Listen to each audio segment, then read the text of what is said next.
When you think about building a nation, what comes to mind? Laws, maybe? An army? An economy? Sure. But what if the real foundation is education? Today, we're going to dive into the incredible story of how independent India tried to build its own mind, one commission at a time. It's a story of huge challenges and even bigger ambitions. Let's get into it. Okay, so to really get a grip on just how massive this challenge was, you have to start with this one number, 14%. That's it.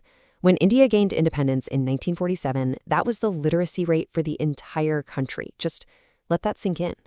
How do you build a democracy when nearly 9 out of 10 people can't read or write? The task was, well, almost unimaginable. And yeah, Bleak is putting it mildly. We're not just talking about people not being able to read.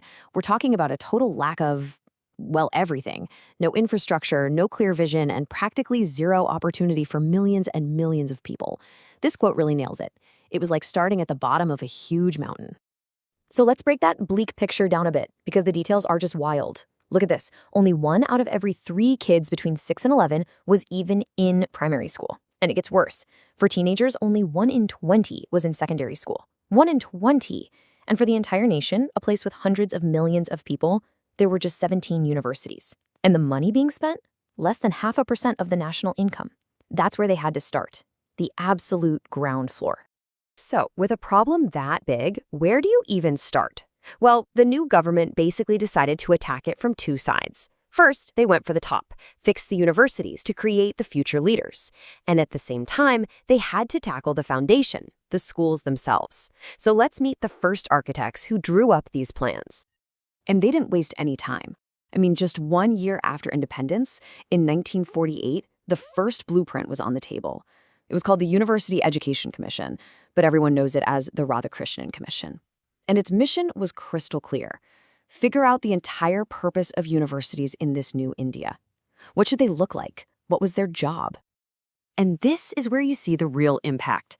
The guy in charge was Dr. Sarvepalli Radhakrishnan, a total visionary.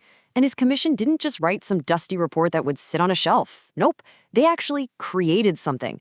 Its biggest legacy, the one that's still around today, is the University Grants Commission, the UGC. That's the body that basically oversees, funds, and sets the standards for all the universities in the country. But here's the interesting thing. While looking at universities, the Radhakrishnan Commission found another huge problem.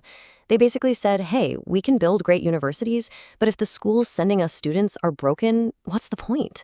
They called secondary education, and I'm quoting here, the weakest link. They knew you couldn't build a strong tower on a shaky foundation. So, what do you do when you find the weakest link? You send in a specialist to fix it. And that's exactly what happened. In 1952, the government created the Secondary Education Commission, led by Dr. Lakshmanaswamy Mudaliar.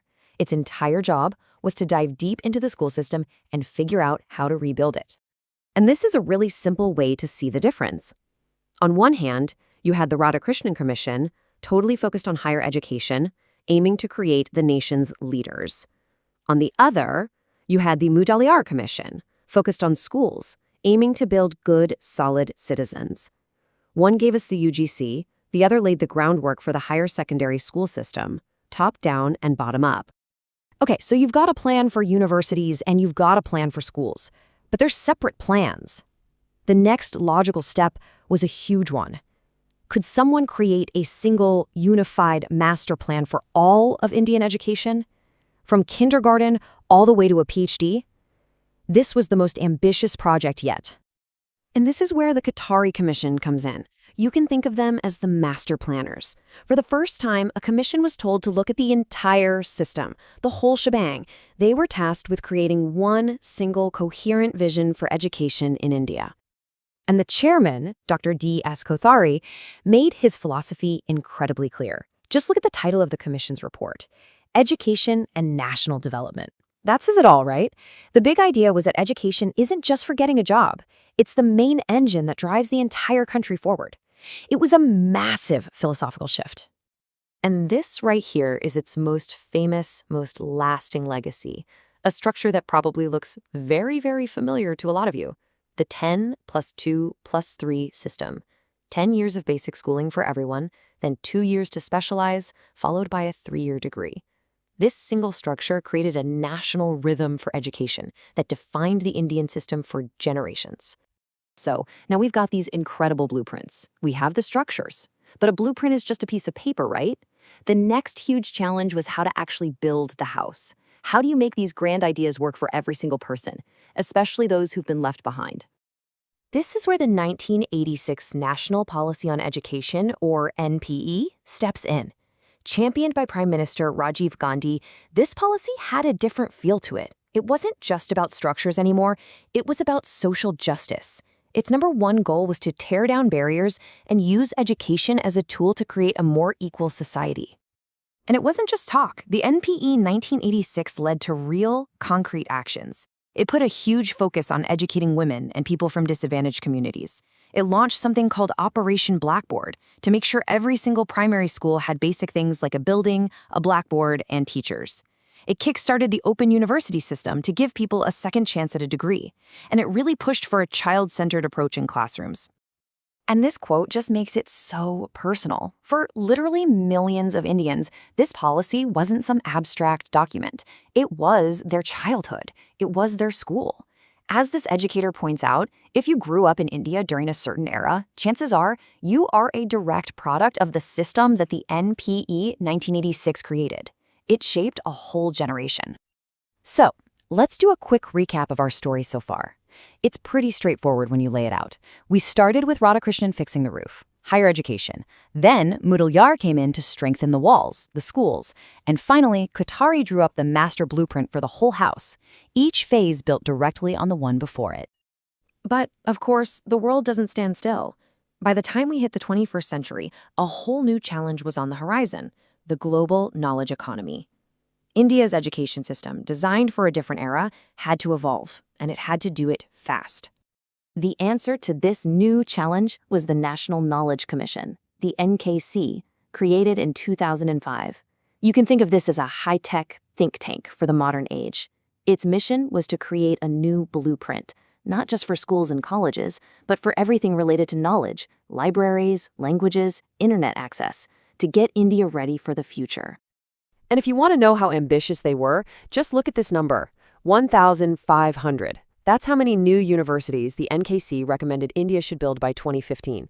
That's not a typo. It was a call for a radical, massive expansion of higher education to meet the demands of a new world. The man leading this charge was the technocrat Sam Pitroda, and his commission boiled its mission down to 3 key words: access, quality, and equity.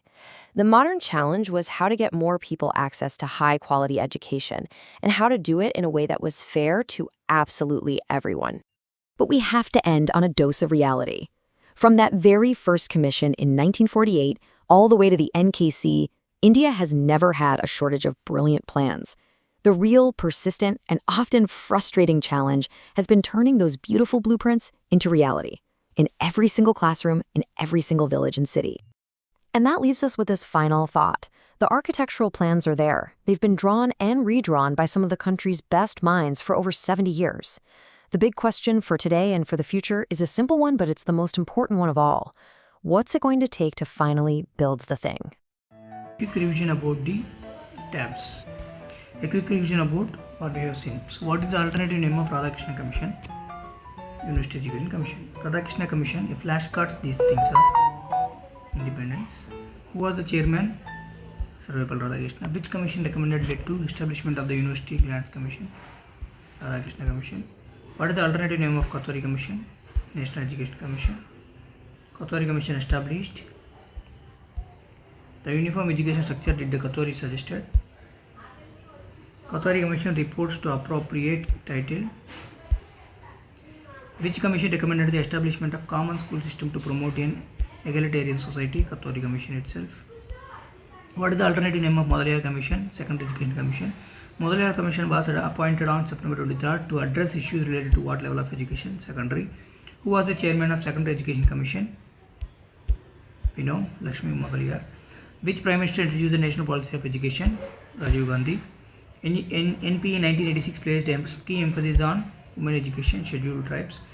NPE 1986 introduced a system to expand access to higher education, which led to creation of IGNOU, Open University. What program was launched under?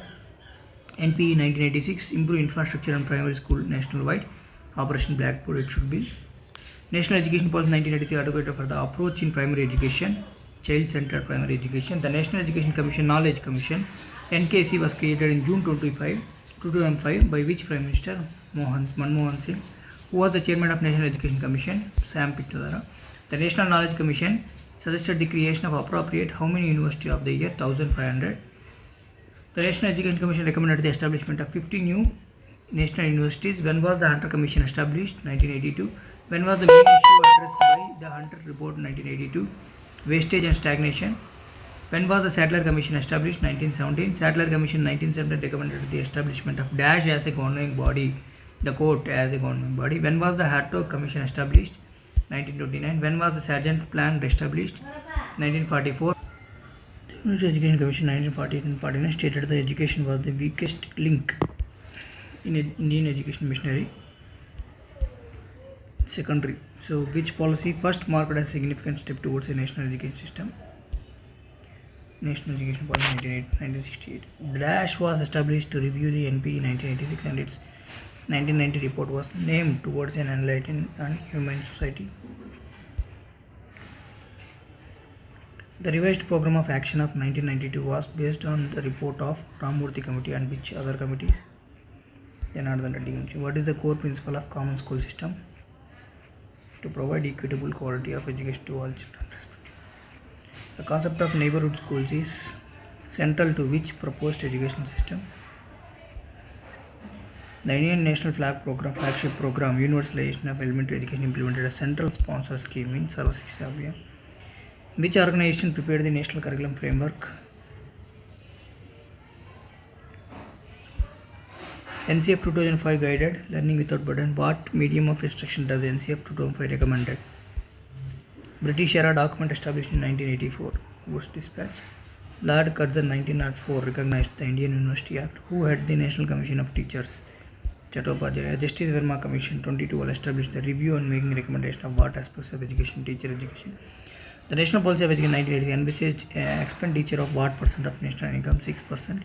Acharya Narendra Dev Committee in 1929 concerned with education in relation to Dash political. National Knowledge Commission recommended the teaching on English as a language should be from which class level? Class 1.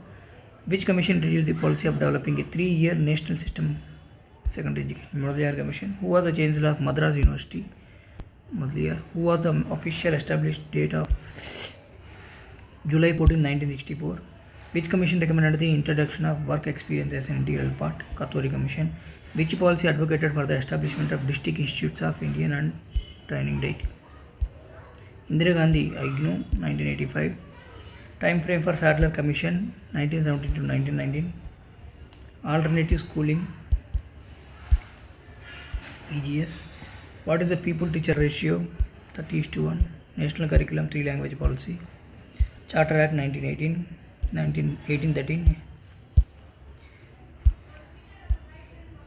Then that's it.